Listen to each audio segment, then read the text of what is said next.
প্রায় 200 একর জমির ওপর রাজস্থানের গোলাপি বেলে পাথর আর লাল পাথরের অসাধারণ স্থাপত্য কীর্তিতে গড়ে উঠেছে এই মন্দির। স্থানটির সবচেয়ে আকর্ষণীয় বৈশিষ্ট্য হলো স্থাপত্য নকশা।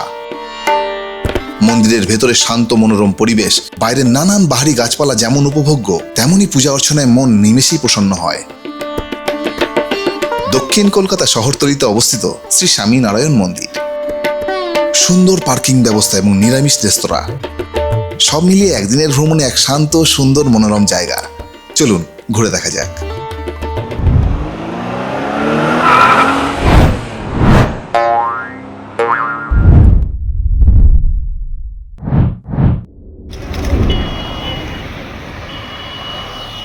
বিস্তৃত উদ্যান দ্বারা বেষ্টিত শহরের মাঝখানে একটি মরুদ্যান খুঁজে পাওয়ার মতো একটি মনোরম বিশ্রামস্থল, যেখানে আপনি কোলাহলের থেকে মুক্তি, শান্তি এবং প্রতিফলনের কিছু মুহূর্ত খুঁজে পেতে পারেন।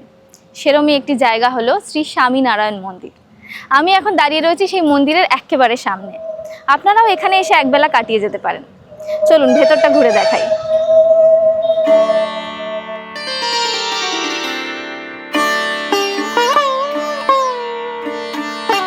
ভেতরে ঢুকেই মন্দিরের দৃশ্য দেখে চোখ জুড়িয়ে গেল, কারণ ইনফ্রাস্ট্রাকচার তো অসাধারণ, আর তাছাড়া হচ্ছে চারিদিকে গাছপালা দিয়ে ঘেরা, অপূর্ব লাগছে।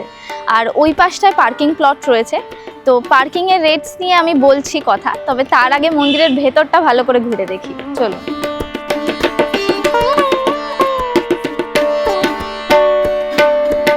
মন্দিরের ভেতরে ঢুকতেই আমি যেটা লক্ষ্য করলাম সেটা হচ্ছে এই যে মন্দির, আর তার ঠিক দুপাশে দুটো স্কাল্পচার রয়েছে। খুব সুন্দর লাগছে দেখতে। এই যে হাতির পিঠে মাউথ বসে সানাই বাজাচ্ছে, অপূর্ব স্কাল্পচারগুলো, মানে কাজ দেখার মতো এখানে।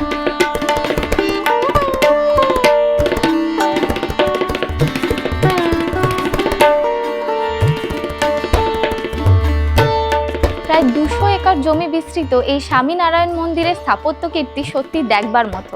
এটি কিন্তু অনেকগুলো অংশে বিভক্ত, আর এখানে এই যে চারদিকে স্ট্রাকচারগুলো দেখতে পাচ্ছেন, এগুলো মূলত রাজস্থানী চুনাপাথর এবং ইতালীয় মার্বেল দ্বারা তৈরি। আর এখানকার স্থাপত্য কীর্তি এখানকার মূল আকর্ষণ। হিন্দু ধর্মের সংস্কৃতি এবং পৌরাণিক তত্ত্বকে মাথায় রেখেই ঐতিহ্যবাহী গুজরাটি শৈলীতেই তৈরি করা হয়েছে এই স্থাপত্য কীর্তি।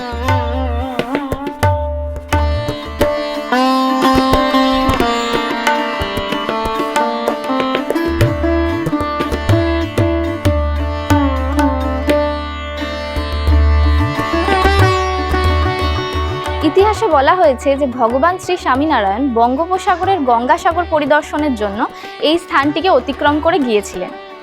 এরপর পরবর্তীকালে শ্রী স্বামীনারায়ণ সংস্থারই একজন আধ্যাত্মিক গুরু প্রধান পূজ্য মহারাজ কল্পনা করেছিলেন এই স্থানে এই মন্দিরটিকে।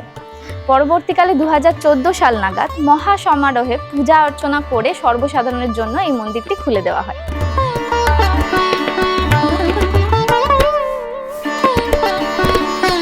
মন্দিরের গেটের ভেতরে কোনো প্রফেশনাল ক্যামেরা একেবারেই অ্যালাউ নয়, তো আমরাও বেসিক্যালি অনেক রিকোয়েস্ট করে তার মাধ্যমেই শুরু করেছি ভিডিওগ্রাফি।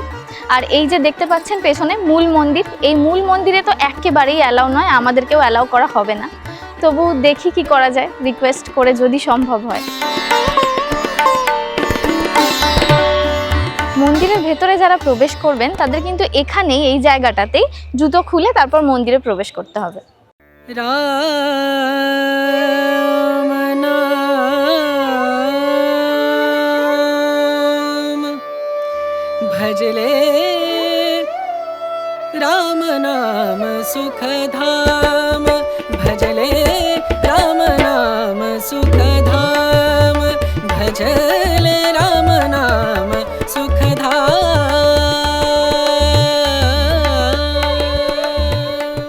আমরা জাস্ট মন্দিরের ভেতর থেকে ঘুরে আসলাম, কিন্তু মন্দিরের ভেতরে যেহেতু ভিডিওগ্রাফি অ্যালাউ নেই তাই সেই অর্থে কোনো ভিডিও করতে পারিনি। তবে মন্দিরের ভেতরে গিয়ে যেটা দেখতে পেলাম যে এখানে অনেক মহারাজের মূর্তি রয়েছে, যেরকম শ্রী স্বামীনারায়ণ মহারাজ, ঘনশ্যাম মহারাজ এবং হরে কৃষ্ণ মহারাজের মূর্তি রয়েছে। এছাড়াও আরও অনেকের আছে, এবং শিব, পার্বতী, রাধা কৃষ্ণ এই ধরনের বেশ অনেক আধ্যাত্মিক দেবতার পুজো করা হয় এখানে। তবে এখানে কিন্তু মূলত সেরকম কোনো উপকরণ দিয়ে পুজো করা হয় না। মানে দর্শনার্থীরা যারা আসেন তারা মন্দিরেই নিচের অংশে একটি সোনার স্বামীনারায়ণজির মূর্তি রয়েছে, সেখানে জলদান করতে পারেন এবং সেখান থেকে আপনারা প্রসাদও গ্রহণ করে নিতে পারেন।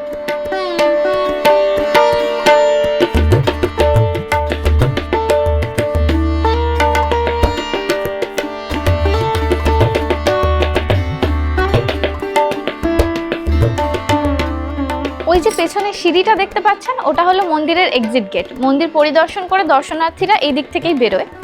আর এর ঠিক পিছনের দিকে মানে মন্দিরের পুরো ব্যাকইয়ার্ডটাতে রয়েছে একটা বিশাল বড় মাঠ প্রাঙ্গণ আর বেশ কিছু অফিস দেখতে পাচ্ছি, মানে ট্রাস্টের অফিস হবে।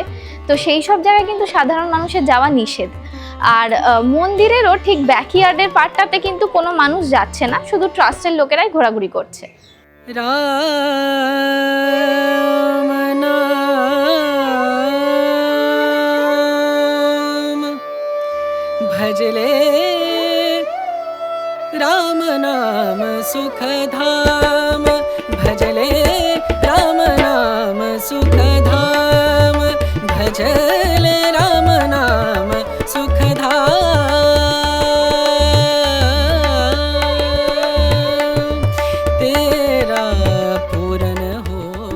অতীতে এই স্থানে কালীঘাট ফলতা রেলওয়ের 14 নম্বর হল্ট রেল স্টেশন ছিল, কিন্তু ভারত স্বাধীন হয়, এরপর ব্রিটিশরা ভারত থেকে তাদের ব্যবসা গুটিয়ে নিয়ে চলে যায়।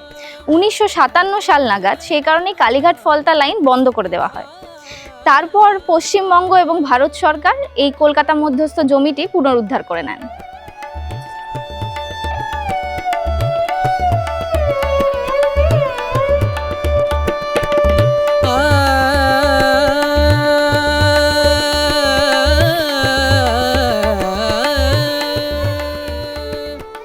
সারা বছরই এই মন্দিরে বিভিন্ন জায়গা থেকে বহু মানুষ ভিড় করে। তবে গঙ্গাসাগরের মেলায় তীর্থযাত্রীদের সমাগমের সময় এই জায়গাটাতে প্রচুর মানুষের ভিড় হয়, মানে জানুয়ারি মাস নাগাদ। কারণ গঙ্গাসাগর মেলায় যারা কলকাতা হয়ে যায় তারা এই রাস্তা ধরেই কিন্তু যায়। ভজলে রাম নাম সুখ ধাম ভজলে রাম নাম সুখ ধাম ভজলে রাম নাম সুখ ধাম।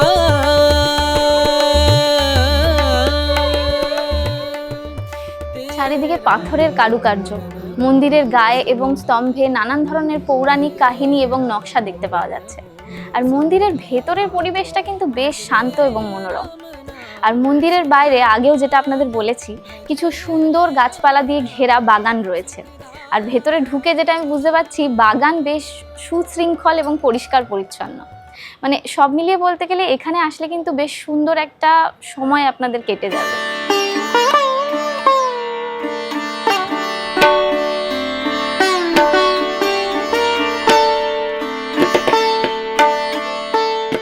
এই মন্দিরের স্থাপত্য কীর্তি এতটাই অপূর্ব যে এখানে এসে যে কোনো বয়সের মানুষই কিন্তু খুব সুন্দরভাবে সময় কাটিয়ে দিতে পারবে। যাই হোক, তবে এই মন্দির কখন খোলা থাকে সেটা আপনাদের একটু বলে দিই। মন্দির সকাল 7:30 থেকে দুপুর 12টা পর্যন্ত খোলা, আবার বিকেল 4টে থেকে সন্ধ্যে 8টা পর্যন্ত সর্বসাধারণের জন্য খোলা রয়েছে।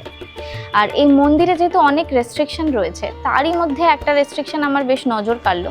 সেটা হলো মন্দিরে কিন্তু কোনো রকমের সো কল্ড রিভিলিং ক্লোথস পরে অ্যালাউ নয়। আর ক্যামেরার ব্যাপারটা তো আপনাদের আগেই বললাম।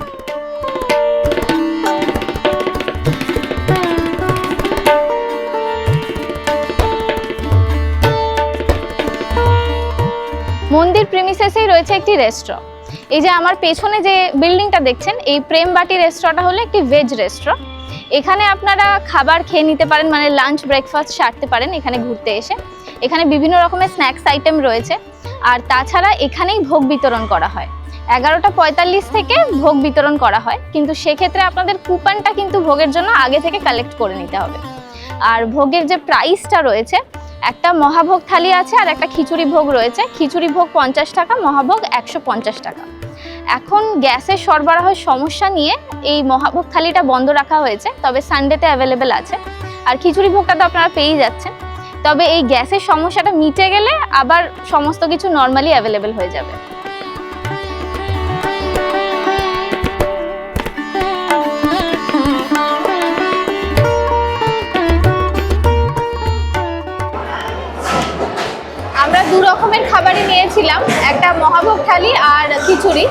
তো অসাধারণ খেতে, মানে খাবারের টেস্ট খুব সুন্দর। যদিও আমি শুনেছি যে খাবারের রিভিউ দিতে নেই, ভোগের খাবারের রিভিউ, কিন্তু না বলে পারলাম না, খুব ভালো খেতে।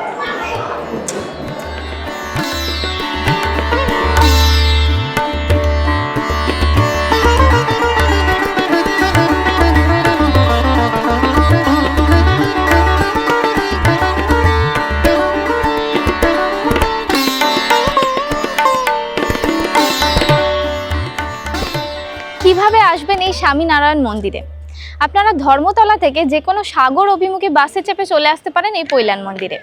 এছাড়া আপনারা যদি পার্সোনাল কার নিয়ে আসতে চান সেক্ষেত্রে NH12 রোড ধরে আসতে পারেন। আর আরেকটা অপশন হলো আপনারা জোকা মেট্রো স্টেশনে এসে সেখান থেকে অটো বা বাসে করে, মানে যেগুলো এই ধর্মতলা থেকে আসছে সাগর অভিমুখী বাস, সেগুলো ধরেও আপনারা এখানে পৌঁছে যেতে পারেন।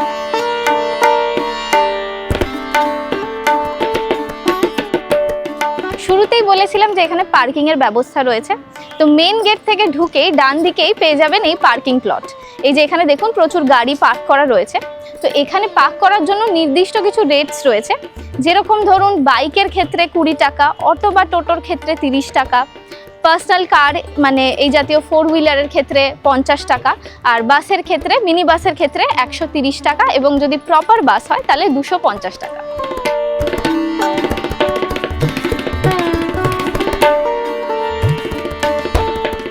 মন্দিরের গায়ে খোদাই করা অনবদ্য সব কারুশিল্প সত্যি একটা গৌরবময় দৃশ্য সৃষ্টি করে। এই ভারতবর্ষে সেরা কিছু শিল্পীদের দিয়ে তৈরি করা হয়েছে এই ভাস্কর্য। মানে আমরা বিভিন্ন রকমের মন্দিরে গেছি, বিভিন্ন ভাস্কর্য দেখেছি, তবে এখানকার ভাস্কর্য সত্যি বলতে হবে অনবদ্য সৃষ্টি। আমার মনে হয় কলকাতার কাছে এত সুন্দর ভাস্কর্য আপনাদের জন্যও রিকমেন্ডেড রইল। আমার তো অসাধারণ লেগেছে। আজকে এখানেই সমাপ্ত করছি, দেখা হবে আবার অন্য কোথাও। এই ভিডিওটা কেমন লাগলো অবশ্যই কমেন্ট করে জানাবেন।